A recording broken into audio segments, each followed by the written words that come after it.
Hello, Gerald. Hello po. Blooming tayo, pare. Ganda lalaki. Sino kasama mo, Gerald? Mama ko, papa ko, at saka ate ko. Okay, kompleto ang family. Kumusta ka naman? Okay lang po. Hindi ka ba kinakabahan ngayong gabi? Hindi po. Ano naman kakantayin mo, Gerald? Patuloy ang pangarap. Patuloy pa rin ang pangarap. Okay, sige. Ito na po. Pakinggan natin si Gerald Aguinaldo.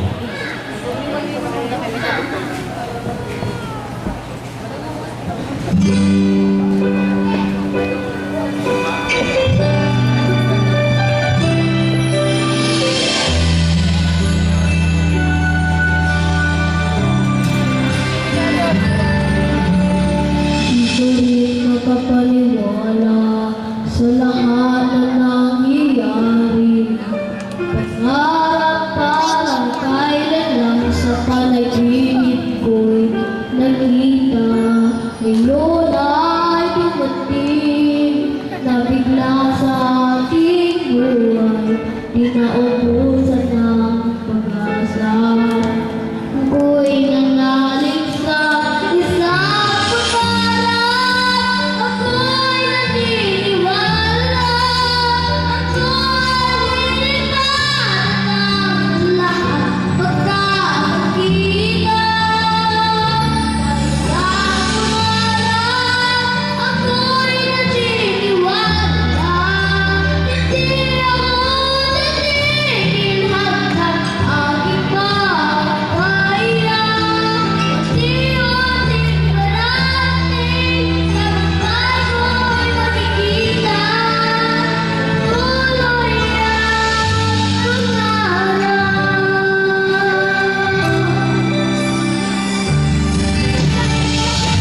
ang pangarap.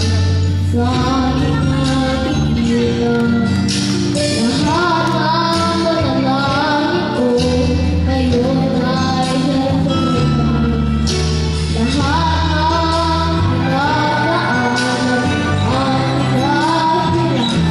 ang pinaghirapan, nagbigay ng kalangan ay isang pangarap. Ako'y naniniwala. Ako'y lilipad ang lahat pagkakakita. Sa pangarap, ako'y naniniwala. Okay, patuloy ang pangalan ng 238. So, judges, ano pong masabi po natin? Hello, Gerald. Ay po. Parang executive tayo, Pogi.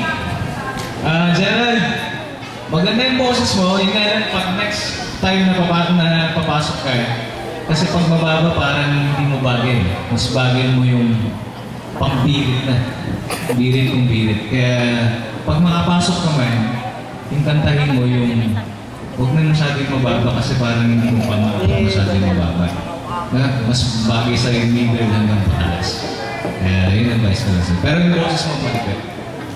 Thank you. Hindi na makatuloy ng advice ni Sir Jackster. So, judges, stay or continue si Gerald. Wow, tatlong stay. So, it means pasok ka ulit sa ating shortlist. Congratulations! Thank you po. Next audition natin